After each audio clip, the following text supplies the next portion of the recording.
Hello, awesome divas. Welcome back to Redline, Client Contract Review Training Series. Again, we are the D&V legal team. For this topic, we will discuss in-depth contract review. During our previous Redline training, we learned all about the initial contract review stage. Today, we will learn in-depth contract review. Let's have a brief recap. In initial contract review, we learned the key role of the Client Service Operations Department during the preliminaries and initial contract review process, which is to provide key insights owing to their first-hand knowledge of actual performance of the finance and accounting services.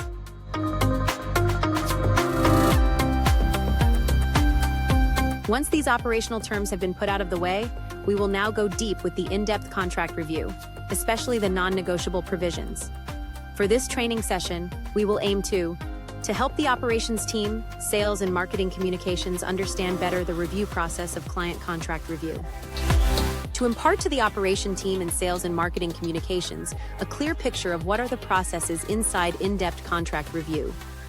To be familiar with the non-negotiable provisions in our client contract. To know the standard response if a non-negotiable provision is touched by the client.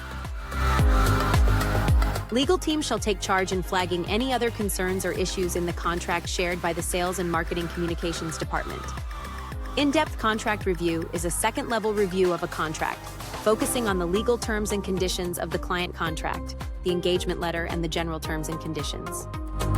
In-depth review shall, more or less, consist of reviewing the following: 1. Complaints. 2. Liability and indemnity. 3.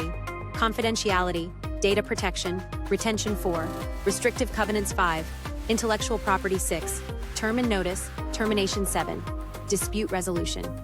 Now that we know the provisions in the client contract, let's define the non-negotiable provisions and let's identify them. These are provisions in the contract that are not open to discussion or modification. These provisions, once touched or asked to be removed, we try to negotiate to retain.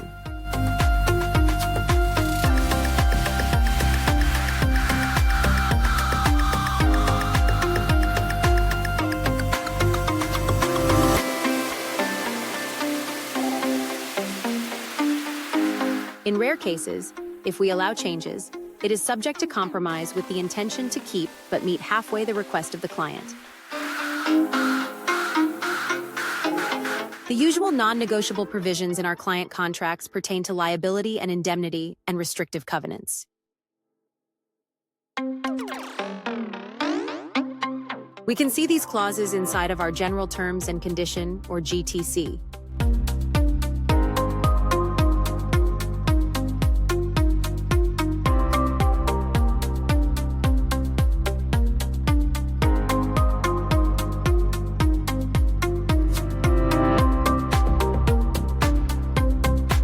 To illustrate further and explain the importance of pushing back on these types of provisions, for liability and indemnity clauses.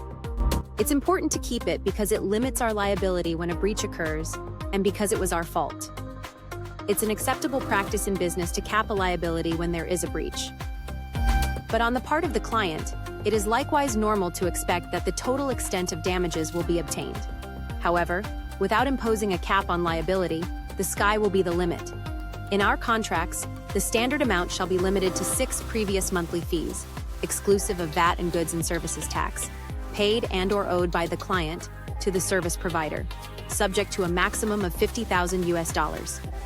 This guarantees that the maximum amount we will pay as indemnity is USD 50,000. As to the restrictive covenants clause, these provisions allow us to protect against the solicitation of employees. In simplest words, it's the teeth of the contract against unwanted hiring or absorption of our employees by the client. By the nature of our business, we are susceptible to poaching employees since we are an outsourcing company. Our talents are open and vulnerable to direct hiring of some clients who might be on the prowl for amazing talent. Hence, by imposing fees and a time ban on hiring, which are also acceptable business practices, clients who want to absorb our talents will have reservations and might think twice before doing such prohibited activity. Restrictive covenants are also mirrored in employee contracts of our talents to double the protection. Well, that's about it for this training session. Thank you for your time in joining us. To check if you learned from this session, please take our post-training assessment quiz. Again, we are the D&V legal team. See you in the next series.